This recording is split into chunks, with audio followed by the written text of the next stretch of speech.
Okay, hello everyone. I'm Stephen Bartkus, the director of the Ridgefield Historical Society. Today's date is Tuesday, September 19th, 2023. I'd like to welcome all of you to the Ridgefield History Clubs here at the Scott House. We're at 4 Sunset Lane in Ridgefield, Connecticut. The Ridgefield Historical Society is dedicated to preserving all of Ridgefield's history, from the Native Americans who lived here 10,000 years ago up to the present day. And we welcome everyone getting involved here and helping the Historical Society with this important work. One way to support us is to become a member. We just launched our 2023-2024 membership drive. Please go to our website to sign up if you're interested. So today we have Jack Sanders with us again, which we're very excited. He's written over 10 books on the history of Ridgefield, so he'll be a great resource for us. And it's harvest season, so we thought that we would talk about farming in Ridgefield today. And of course, farming has been very important for many hundreds of years here in town, from subsistence farming, which happened beginning in the colonial era, all the way up to the dairy farms of the 20th century. So I think there's a lot that we can talk about, and I'm sure that many of your friends and family members operated farms here to varying sizes and degrees in Ridgefield. So we're very interested in hearing your memories and stories of anything related to farming in Ridgefield. And we typically go around the room, and I've neglected to do this at the past few meetings, so let's restart this. Let's introduce each of ourselves, and so we get our names on the recording, so when we transcribe this in the future, we'll know who is speaking. So I already introduced myself. Kendra, do you want to mention your name? Sure, I'm Kendra Maneri. I am the assistant here at the Historical Society. Great, thank you. I'm Keith Russell, one of the volunteers here at the Historical Society. Thanks, Keith. I'm Pete Nichols, longtime Ridgefielder, and I do little things around here. I'm Macklin Reed, one of the old timers in town. I'm Betsy Reed, the collections manager here at the Historical Society. Elaine Perry, Andrew Kellerman. Joyce Leachy. Thank you. Barbara Surfilippi, and I volunteer here too. Thank you. Pat Vargas. Sandy Mazziolo. Lynn Mullen. Thank you. Wendy Pola. Thank you. Elaine Conklin, at the time I was here. Now Corey. Thank you. Bob Cox, I used to teach in Ridgefield. Now I live here. Jack Sanders. Sally Sanders. Angela Daly moved to Ridgefield just a few years ago, and we live in a farmhouse that was built in 1865. Wow. Darla Shaw, volunteer. Great. Thank you all so much for introducing yourselves. Would anyone like to start with a farming story or a farming memory that you have from Ridgefield's past? We could start, Stephen, with just some implements we brought. Oh, nice. I love show and tell, so if anyone has anything. Okay, does anyone know what this is?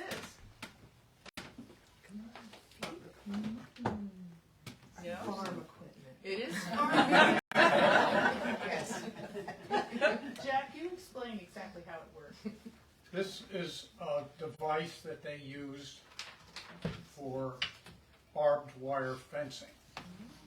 Put up barbed wire fencing, which they did a lot of in the starting after the Civil War, because the old wooden fences and stone and wood fences would rot and deteriorate and kept on needing maintenance. But barbed wire would last for years and years and years, and still does, and would keep the livestock where they were supposed to be, out of the crops and within their own pastures. And this thing was used to twist the wires, and so, exactly how, I don't know, but the wire would go in in there, and the person would, To tighten it up? yeah, to tighten it up. I don't even know where I got this thing. One of the biggest things that happened in Ridgefield in the world of farming was dairy farming, because the soil here is really not conducive to growing crops like it would have been in the Connecticut River Valley, for instance, where it's flat and very fertile and not as rocky. Here it's hilly, rocky, and the soil is okay, but it's just too difficult to cultivate a large area. So wheat, corn, things like that were grown only or mostly to feed livestock, cows, cattle, beef, pigs. So there were a lot of dairy farms in town, and this is just one of the milk bottles from one of the dairies in town. This happens to be the Walnut Grove Farm. I think that might be part of where we live. That's Carl A.F. Stoley. On this is both sides of Farming Hill Road. Right where the Walnut Grove subdivision. Yeah, Walnut Grove subdivision is named after it. He wasn't the, this was originally the Jones Farm, Yeah. or earlier was the Jones Farm, which was in Carl Nash's family. So Carl spent a lot of time on that farm. But you can find milk bottles from Dick Venus's Dickory Dairy. He didn't actually have a farm, but the Conklins had the biggest farm, the biggest dairy farm in town. How many cows would he have at a time? Oh, gosh, I don't know, 49. Yeah. Why that sticks with me, I don't know. Irving B. Conklin Sr. That's right. Yeah. And he, his first big farm was out where Farm Hill Road is and off Ramapo, that whole area there was a big, and then he moved the operations out to North Street when he bought the Stonehenge estate. He got involved in that, and that's the family still owns parts That's where of the Stonecrest estate, Stonecrest, so yeah. not Stonehenge, on North Street. And there's some other dairies. There was one out on North Salem Road that had its own bottles. Wickapee Farm. Did you put the bottle caps over there? Yeah. Wickapee Farm was not really a very big operation, but that was on High Ridge and Peaceable Street. And that was operated by B. Ogden Chisholm, who was a rich guy, Gentleman farmer? yeah, who was also an expert on prisons and prison reform. He served on commissions in the United States and Europe on prison reform. But he actually bottled milk, and he once had a party where he was serving champagne, and he held up a bottle of champagne and said, you know, this bottle of champagne is cheaper than one of my bottles of milk. Wow. Because it cost him so much just to produce them. But these are caps that went on the top of the milk bottle, and a lot of you remember these, right? And there's a little lift up thing, which I'm not going to spoil in this one, that allows you to pull it off and you can push it back on. And of course, the milk came unhomogenized, so the cream was on the top and the skim milk was on the bottom. And so people who wanted the cream for whatever, or to make butter, to churn some butter, would just separate it themselves instead of buying the cream separately. When you went to the barn to milk the cows, you milk into a pail. And if you were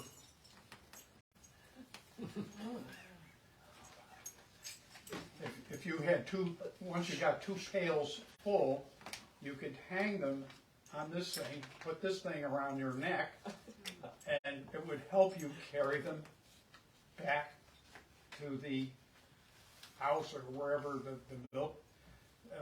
milk cellar, where it was cool, keep it preserved. I don't know where I got this. Jack, I thought that was the thing they used to keep me at my desk.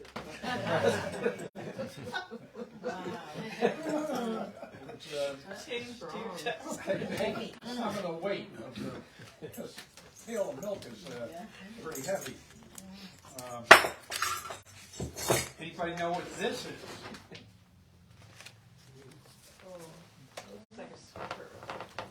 Well, you've got one of the words. What did it scrape? Oops. What?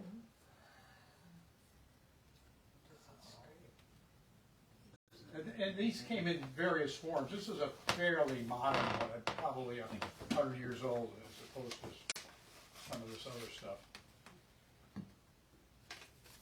This was a hog scraper. This is what they used to get the fur off the hide of a pig. And, everyday instrument. Most people had hogs back then, and quite a few of them either butchered them themselves or had a butcher come in to take care of it. But then they'd have to do the processing, and one of the things they had to do was get the hair off the outside. One last little tool that I love this. this is probably from the 1840s, 1850s. Is that a hand size? It is. Oh, it's a little one. Yeah, but it has a handle here, a little thing so that you don't lose it, I guess. But you're always cutting either wheat or corn, or this would probably be used for cutting ears of corn off a stalk. But a simple little tool, which may have been made by a blacksmith. It doesn't look like it's factory made, but it may be. But it looks crude enough to have been a blacksmith's item. We pass that around. Yeah. There's like a curve in there. Cool. Hog scraper. I wonder if that comes with use, or if it's their hog scraper. It's really cool.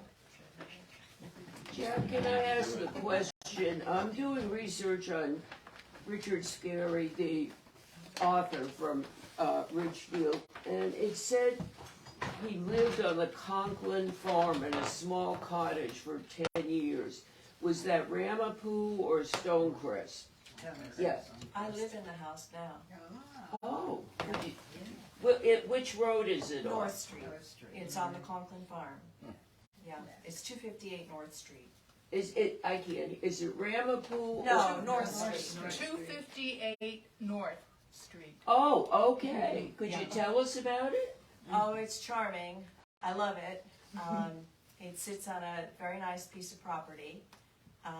It hasn't changed much over the years because I've compared it to some of the photos that are circulating from the museum that they had in Fairfield. And I have a book of Richard Scarry, and there's a photo of the house in the book. So it's changed color. It was white, it's red now. But it's very charming. You can come see it sometime if you like. Thank you. Yeah.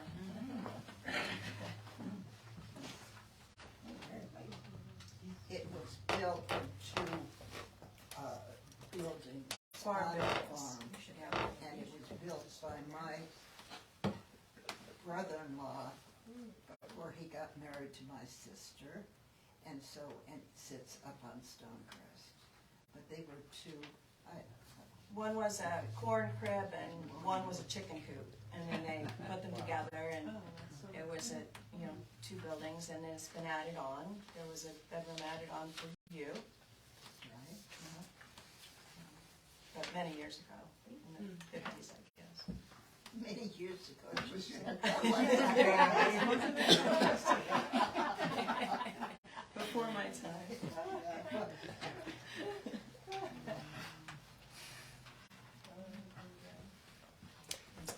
You know, Jack with his collection of things made me think, and this is not really a Ridgefield thing, but Betsy took me up to that museum in Kent with all the tools. The Eric Sloan. Eric Sloan, and I was just completely amazed at the variety of weird little tools they invented for various jobs that you never even knew existed. You know, I mean, just... But you had to make them. Yeah, right.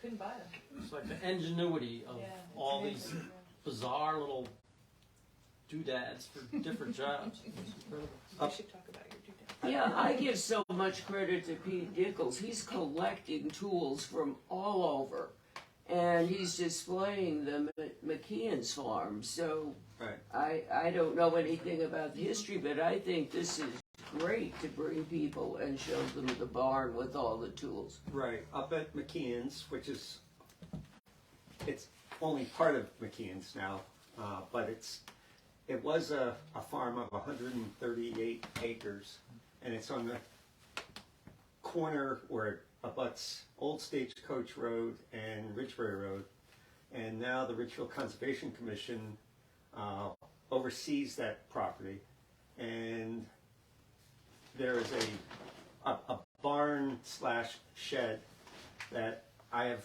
been collecting various farm implements from different places. I got some from the Western Historical Society, from Jack Sanders, from My house.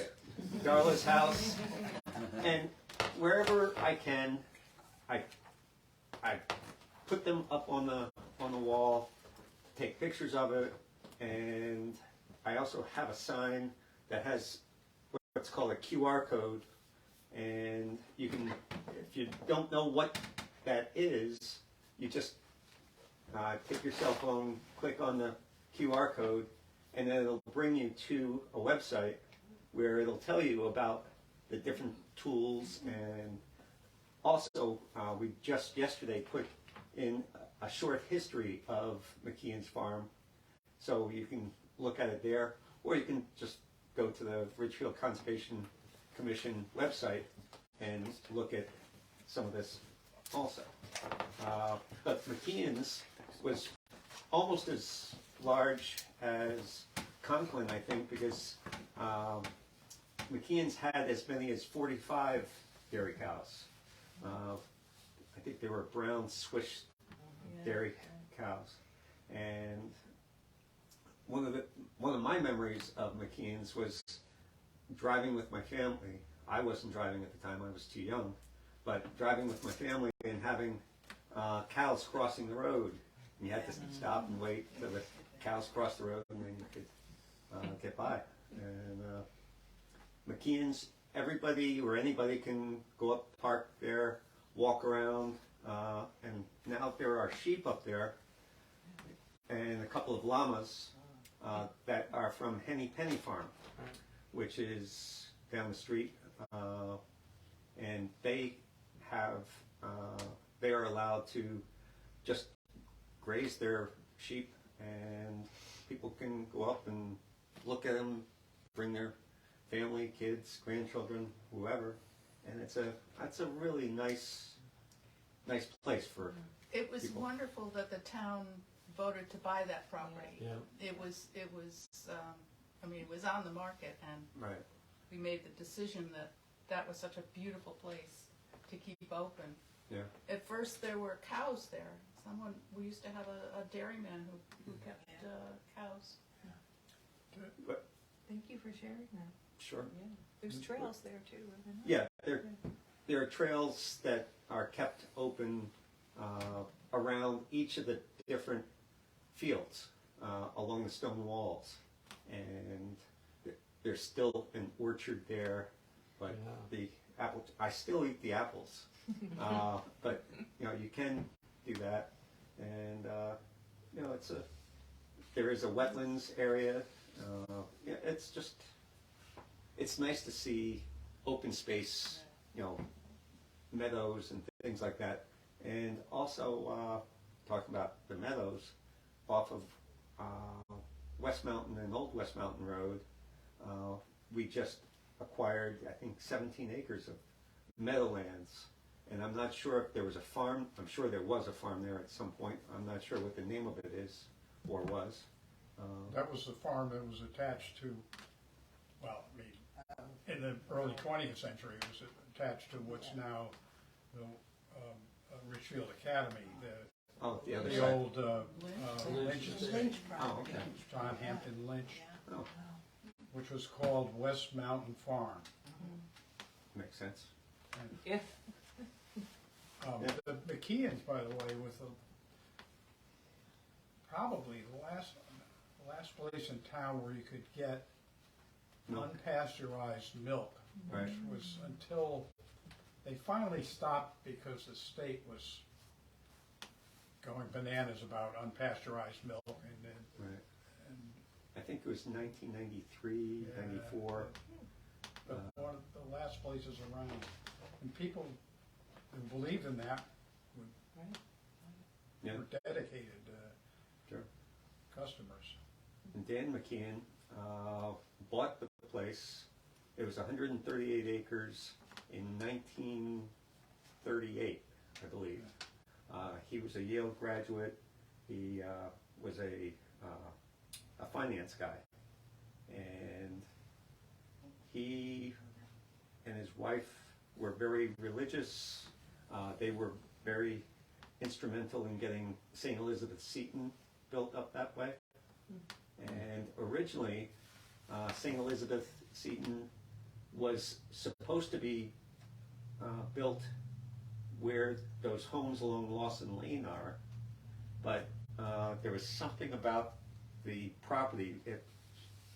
They couldn't put in individual septic systems there, and so they couldn't build houses. So, or couldn't build a church that would produce a lot of human waste. Right. So individual homes, it was all right for, but so they had to move it down the street.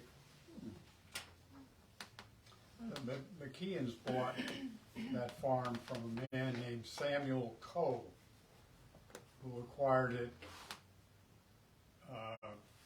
the late 1800s. He was from Brewster, and Coe was a veteran of the Civil War who lost most of an arm. Right. So he was worked that farm with one arm. Yeah. Wow. And he was also very involved in the community. He was a selectman for many years.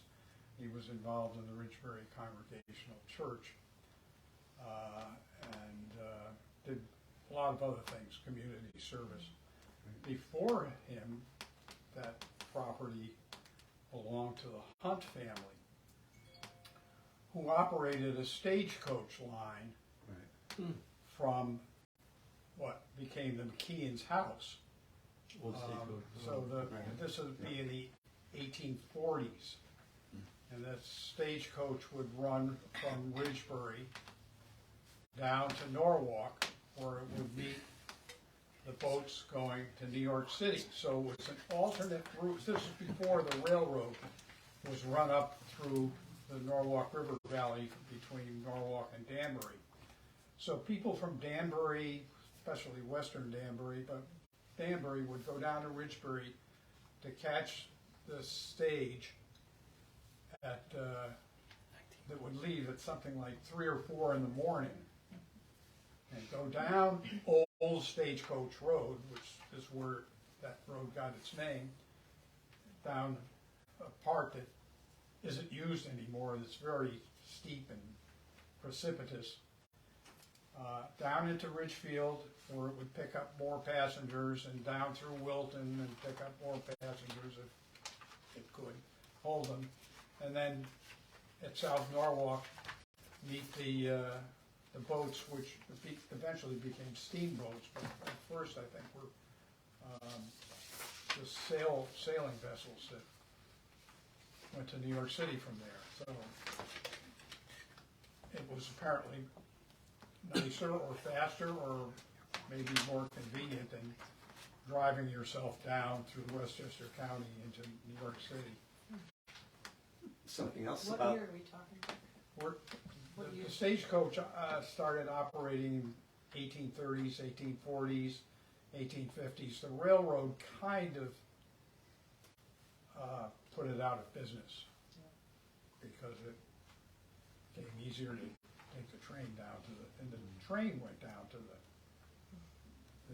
meet the steamboats. Were they merchants going? Like, were they going to New York to sell their goods, or were they going to buy stuff, or just for It fun? could be shopping, it could be business, it could be family. Any reason, Yeah. yeah.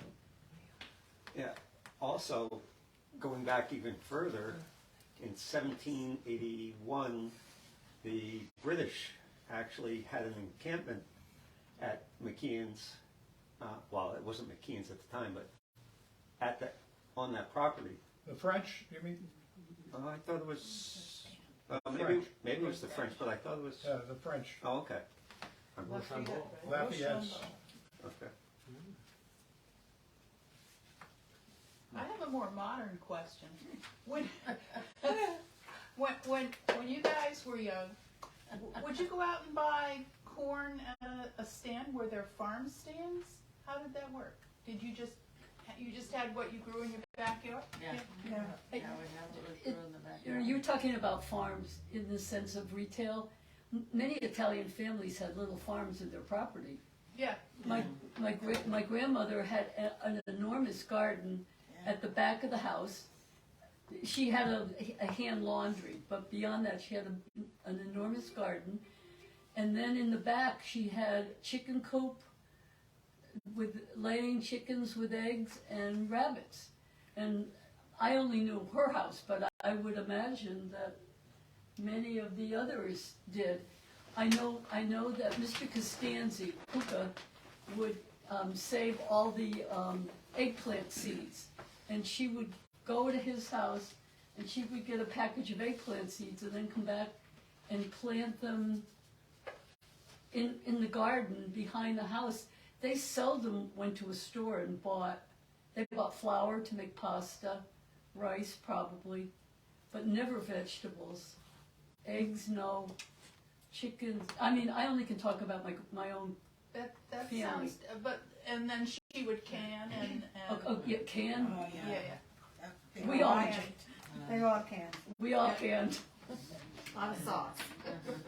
Well, we would go over like to North Salem and Croton Falls. They had stands with corn because they had a lot of farming over there, real corn and whatever.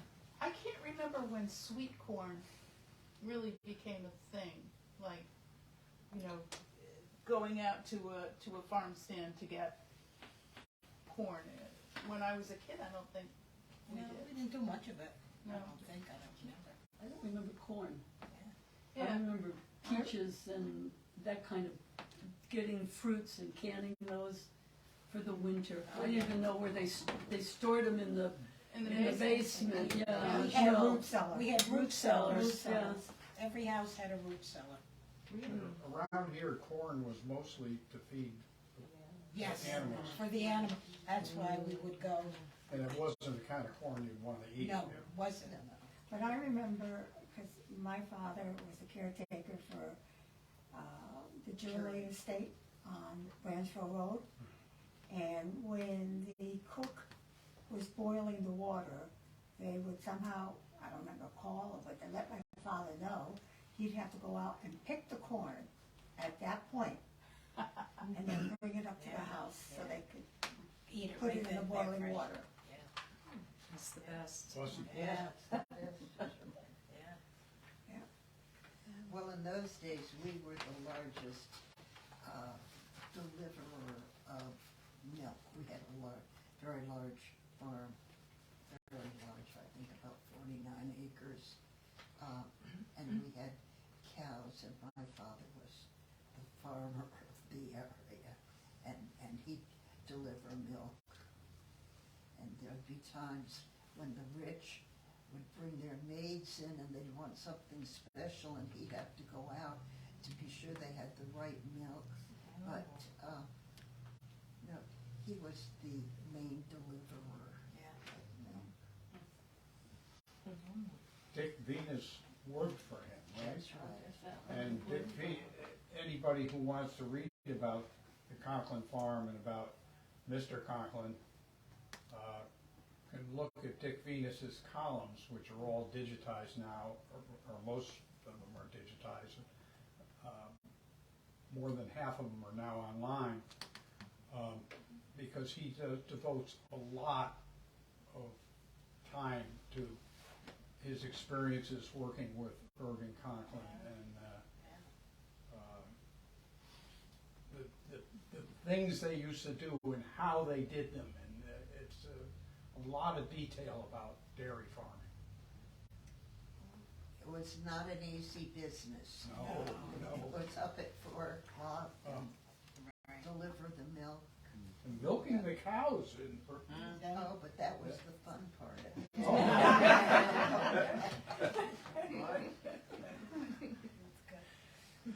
May I ask a question for Jack? Iredell Farms. Yes. Tell us a little bit about that, because That's not a farm in the sense that they grew. yeah, that was Consuelo Vanderbilt Earle's Right. country estate, where she had a number of exotic animals, including wallabies, and which were not successful and I think mostly escaped. Escaped wallaby. Sheep from Switzerland and sheep, from Italy, you know, varieties that you don't see over here. Chickens of all sorts that would lay eggs of all different colors.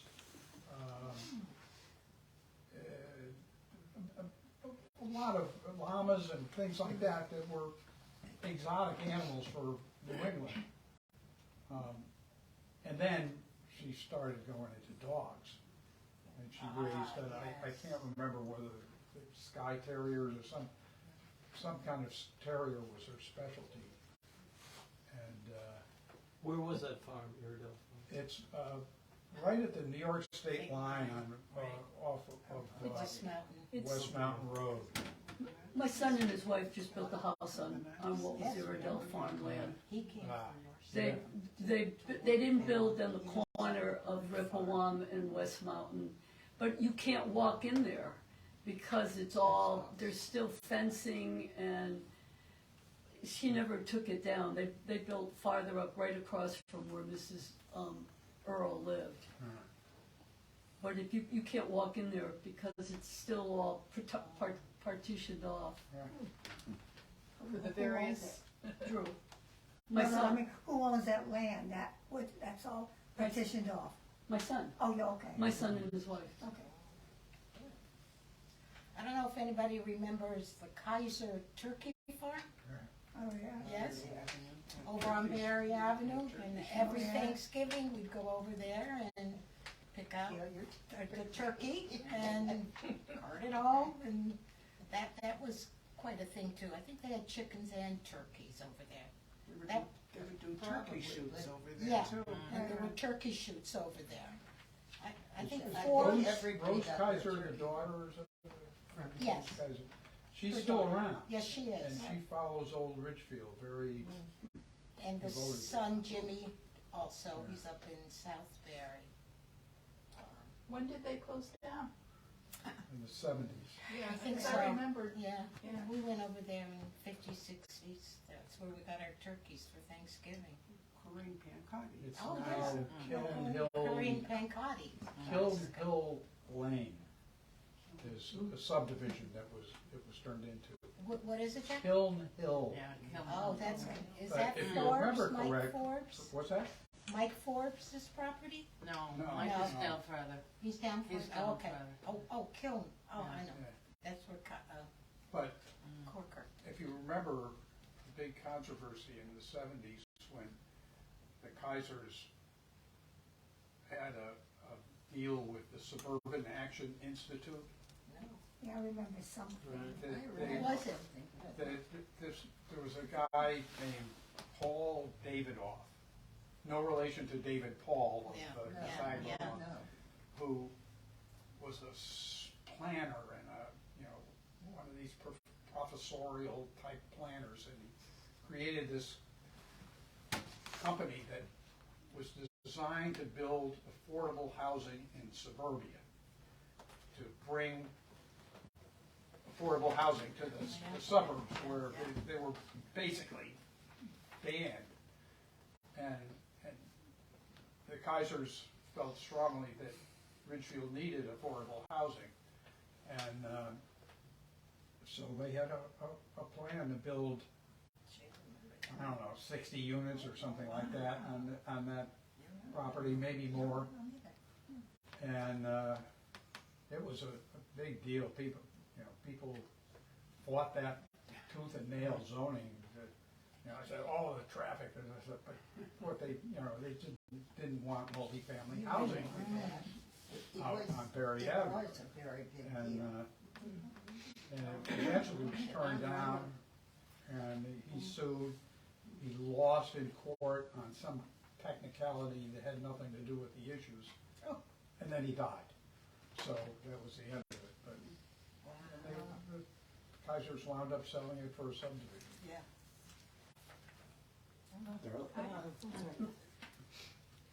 Which is what happened to Is most. this on the same topic? I had another topic. No, well, mine is switching gears a bit insofar as I was pleasantly surprised to learn when we moved here that Ridgefield has such a rich Italian-American history. And I didn't realize that. I'm Italian-American. And so I just wondered if anyone, could share sort of how the Italians came and what they did and what that was all about. How much time do we have? You got about 8 That's what I hours? was talking about. That's another day. That's a whole other topic. That's great. The whole book right here. Yeah. That's Yes. Okay. That's That's right the there. whole story. They did a lot of the stone There wall is one building. more farm that my sister reminded me of, and that's the novitiate, the Holy Ghost Fathers. Oh yeah. They had a working farm. They didn't sell anything on the outside, but it was to sustain the brothers. And those of us that lived in the neighborhood spent a lot of time over there. I remember two brothers, Brother Bill Jackson and Brother Bones. And Brother Bones. And probably my brothers Brian Sullivan spent a lot more time than I did. But they had a working farm there. They had cows, they had vegetables, and it was to sustain, to feed them. That grotto that is at the entrance to the housing that's there, that was built by Father Shortell, because I went and looked. I went to Rudy and I said, even though you can't, you should dig it out, because it's a beautiful, beautiful structure into the entrance there. And then when they closed it down, the brothers went to Ferndale, which is either Darien, Norwalk border, and it's now a convention center. Yeah. And my father used to take my brothers down there to see they were missionaries. Brother Bones and Brother Jackson, they were missionaries, and I don't know what happened to them then. They're the same order that operates Duquesne University in Pittsburgh. And they're still very active, but of course, like many religious orders, their numbers have decreased. But a lot of the buildings from that farm are still there and used, for the theater barn is, The congregate housing, Yeah. the stone part of well, it is the mansion, actual novitiate housing for the brothers. But the The guild. the Guild of Artists, Right, the art was it barn, yeah, was that the yes, coach house? yes. And the Marine Corps League, is Yes, that? They're still, yep, they have one of the buildings, yeah. And what about where the volunteer firemen? Firemen, yeah, What was that? I don't I, know. with the building that they have their trucks in and Yeah. stuff, some, I don't, That's the Probably- I think museum. that's on the north side, that, One of the yeah. outbuildings that they Yeah. had, yeah. There's a lake out, there's a lake or a body of water, and you used to have a rope swing on it. Yeah. Yeah, I remember that. That's not there. It was like anymore, a pond with It's a pond. Pond with a Yeah, big Elaine, I cement don't think wall that's on one one. side. Yeah, I mean, this is, you're It's still talking, there. you're talking about when I was like 10 or 11. Yeah. That's where I learned how to milk cows. We Really? used to go over, yeah, we used to go Oh, over they and were spend great. the They day were over great, there, those milk the guys. cows, yeah, They were great. yeah, So you were like their family. Yeah. Pretty funny. yeah. We have in the library here, we have a diary that Joe Tulipani, is that right? Yes, About life on their farm. yes. And that was huge. He describes like the numbers of grapevines they put in and interspersed with rows of peach trees and how much bread his mother would make every morning and just the amount of work that this family did. The 4 brothers and what? One sister. One sister. Before they went to school, Yeah, you know, and the tulip. Is there a farm off Not Ivy road. Hill? Down Nod Road, No. was it? Now Road. Yeah, I think it was Nod. Nod Road, yeah. Yes. What And- farm was on Ivy Hill? Well, the family lived No, later, they live two there families now. lived on Ivy Hill. Yeah, they, That's what they, but I think the farm Yeah. was in The farm- the Nod. original farm was farm was on Nod, Nod. yeah. A question for Jack. The apple orchard, maybe not a farm, but close, Ridgeberry? up in Ridgeberry, Faubles? Shadow Lake Faubles. That's the name, I couldn't think of it. What is Yeah, that's And Boring or in Ohio. Faubles up in Shadow, off of Shadow Lake. We That's used to- where we used to get our cider every, Yep, and we used to get apples up Yeah. there, yeah. that's now part of Boring or Boring. Ingelheim, but I believe, somebody told me, and maybe you know, about that, that Boringer still maintains the apple trees that Fauble had, Oh, I don't which know. were there before. I can't remember who put those in. I don't know anything about that Oh, you part of didn't know it. about that? No. I thought you No. Nope. told me about That was beautiful up there too. it. Darla? I wanted to give credit to the farmers that opened their homes to the school children. I remember Aldo Biagiotti. He would let the children go and he would talk to them about his crops and his animals, and he did a wonderful job. And I think the Hickories also do something like that. And I remember Cynthia Biagiotti lived in the poorhouse, and she would, talk about farming. Her husband was a beekeeper, and she would show them what a farmhouse looked like. And I think that was great. I wanted to just say, about 25 years ago, I did research for We Are Farm. And I interviewed as many of the Bass family as I could. They were the farmers there for 15 years. They worked with the animals and the crops 7 days a week, and they were amazing. They lived in that little tiny artist's house now for visiting artists. It is such a tiny house, and there were 13 in there living at one time. The mother, the father, the grandmother, a cousin, and 9 kids. There was one girl, and all of them worked the farm continually with their skills. And some of them actually posed for Mahan Roy Young. He was a famous sculptor from Salt Lake City. He was married to Dorothy.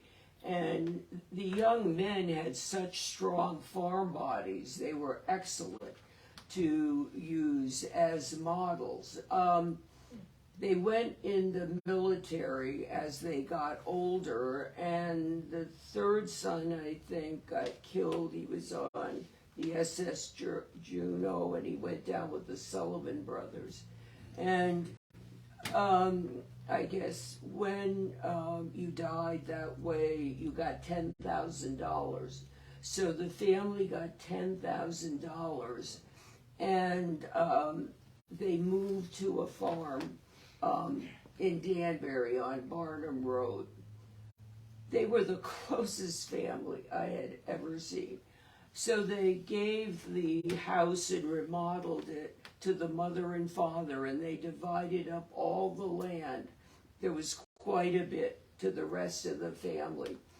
The family stayed there together, farming, and some of them are still there using the land and farming it.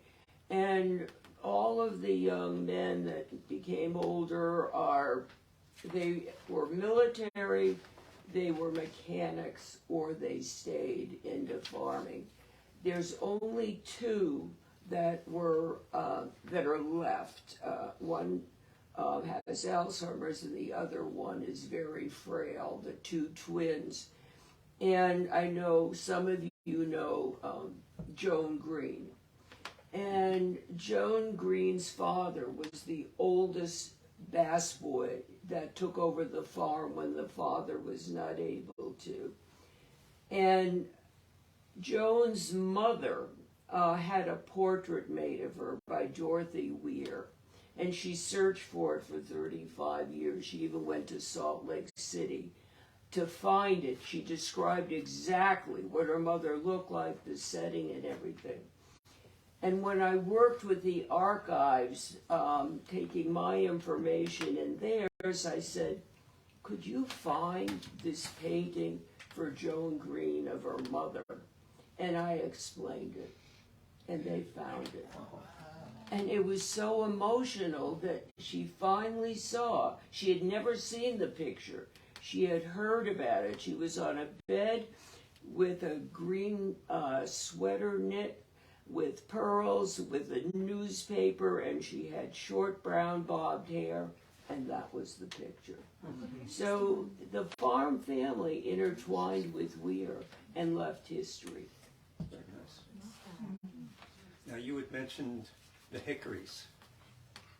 The Hickories is still an ongoing farm, and they do tours, they do educational gatherings there, and you can get, they have a farm stand. It's an indoor farm stand that you can still go and buy. You know, I was there in the spring, and the strawberries were excellent.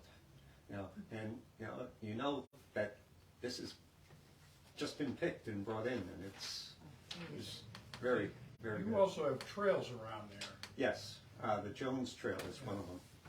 People don't realize that, a lot of people today don't remember the fact that the town paid, I think, $1 million for the development rights to more than 100 acres of the Hickories. Right. So basically, the town kind of owns that land, and that's why it's survived and been protected from being subdivided, and it's being used as a farm today. Correct. Very much It's the great. goal. It was a nice investment. Yeah. A lot of money, but It was also a very smart and interesting way to do that. I forget who came up with it, whether it was the Conservation Commission or Rudy or who. And it might have been through Carol Brewster. Yeah, Might- yes, Yeah. yeah, he owned it when they sold it. Right. And they, like Jack said, they sold the development rights, and then the farmer continued to own it and be able to farm it. Right. Brewster Farm it was called then. Carol Brewster, by the way, is interesting because as a young man growing up there, he served on the Conservation Commission in the 50s, I think. Right. And he went away and went off and became university president, and all the things, worked in Africa, headed two colleges, 2 universities, came back 40 years later and rejoined the Conservation Commission. Right. We just recognized Carol Brewster. He's still living. In fact, I called him last night and asked him if he knew about this meeting and, would you like to come? And he said, oh, I'm sorry, I have something else that he couldn't get out of. And so he is a very interesting guy to talk to, and we put up a bench along the Jones Trail that is on the property, not far from the fields, and we recognized him for his over 50 years of working with Land Conservancy, and he's still on the Land Conservancy Board and the Conservation Commission, just doing the work that he does, which is amazing.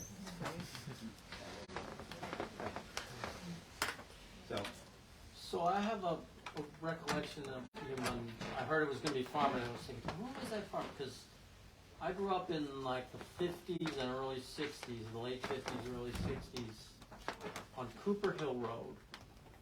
And there used to be a guy, I'm pretty sure his name was Mr. Bloomer, and probably Bloomer Road is named after him, but you'd see him with like a horse and wagon. Yes. I mean, this is the 50s, everybody else drove cars. But he'd have a horse and wagon, and he'd drive it around in that area, like Bloomer Farm, or right? Old Branchville Road and Bloomer Road. David Gerhardt's wife was his daughter. No kidding. Wow. I forgot about that, yes. I remember Edith Bloomer. the private estate where we lived, that was the main road going up to the house. And off on this side was where Mr. Bloomer lived. And that road is Now it's, apparently extremely well made or something. It's stone based or something. I don't know, but that, the road's not there anymore. Now you have to go up Bloomer Oh, Road. yeah, but I mean Bloomer Right. Road, yeah. Yeah, you go up Bloomer Road now, and that, you can go into where the estate was, but now it's all broken up. Yeah. Yeah. Didn't he work for the highway department, Bloomer? Probably I don't remember. long time. Long time ago, Yeah. way before our time. Yeah. But he used to sell the hay. He'd bale the hay and sell the hay. I remember that, but I don't know what else he did. Yeah, I don't know what he's always Mr. Bloomer. Yeah, Mr. Bloomer. And I Do remember. you guys remember him his with a daughter. wagon, a horse wagon? and Yeah, stuff? the horse and wagon. Yeah. I remember that. Yeah.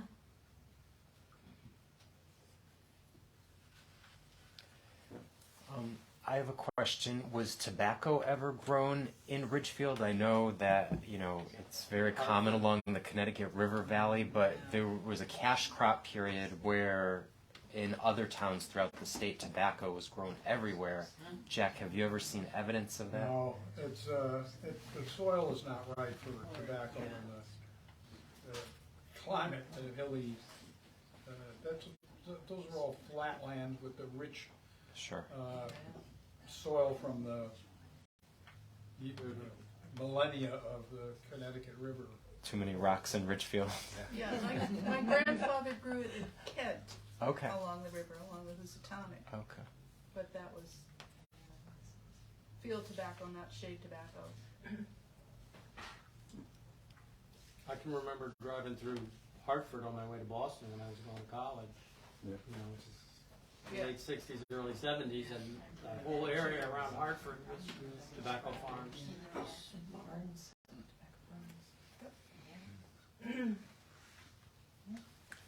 Great.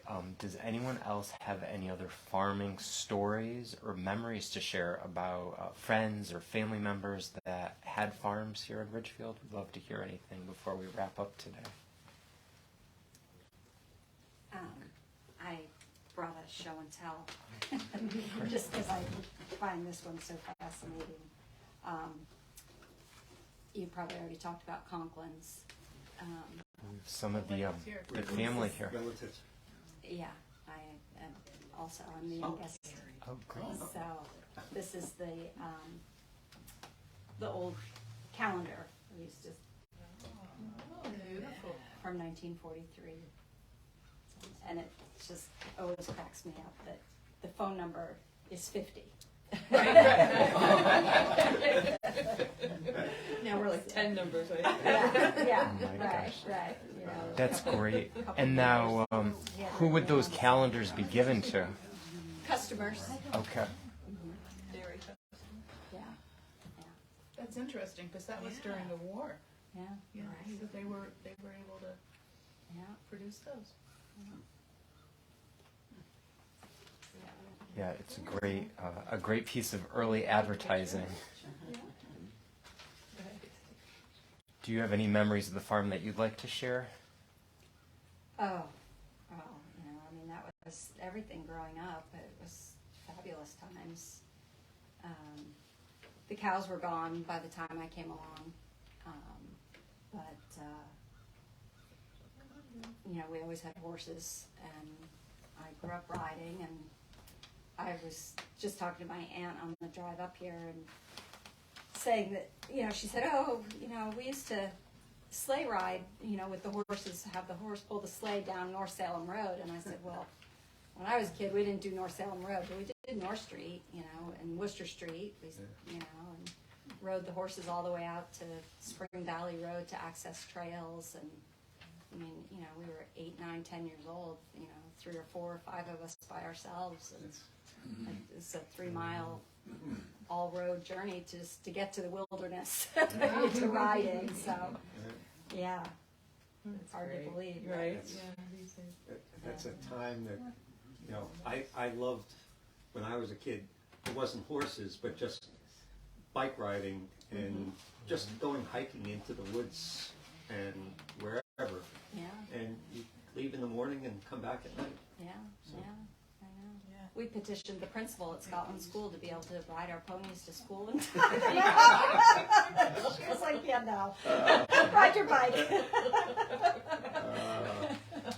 Wow. One of the little tidbits about Stonecrest Farm is the barn that was taken down back in 69, 70, around there, and rebuilt in somewhat different form, a huge barn on Spring Valley Road as the Edelman's house. Sam and Libby Edelman.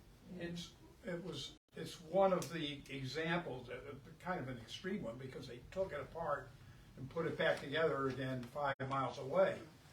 But a lot of the old barns in town are now houses. And you can see them in various, there's one, a nice one on Farmingville Road Our that was, neighbor, yeah. probably part of Walnut Grove. Right. And I think on the Hickory Summit, there's a barn there that's been converted. They were, a lot of the barns were really well made, and people hated to tear them down. Jack, was that on Spring Valley Road, the Wheeler Farm? No, Is that Wheeler, a different? yeah, That was another- Edelman was with, he and his wife, he was the alligator farm, they call it, because he was in the hide, the reptile hide business. Shoes, shoe leathers, purses that are made of, back, I don't know, do they still make things out of alligator? Or? Oh, yeah, I guess, but nobody Maybe wants not. them. Like fur, But the Wheeler farm was an old farm Yeah, that dates back into the 1700s. I know. That's on the corner of Wheeler Road and In Spring Valley. Spring Valley, but it included a lot of that area there, including, I think, Stepping Stone. Yeah. Okay. All Yeah. that. It was probably once part of the Yes. the original Wheeler farm, even before Wheeler. That's very old. Yeah. There was some nice planting land in there. It was flat. One of the few flat areas of town.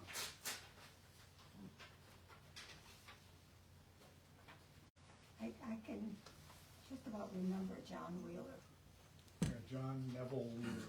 and his wife's name was Tess? T. T, okay, but I think. T. Wheeler. Yes.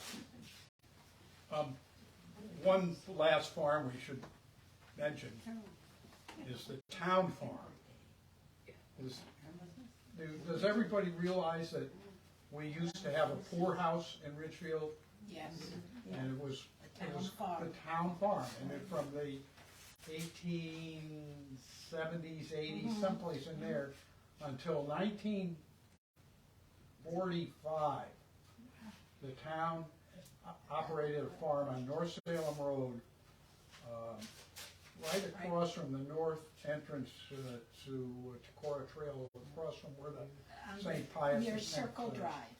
That, Yeah, the that area. North Salem and Circle, it's right on the corner. And the house is, the house where the poor people live is still there, but it's been returned to its original, it was a historic Scott house. Yep.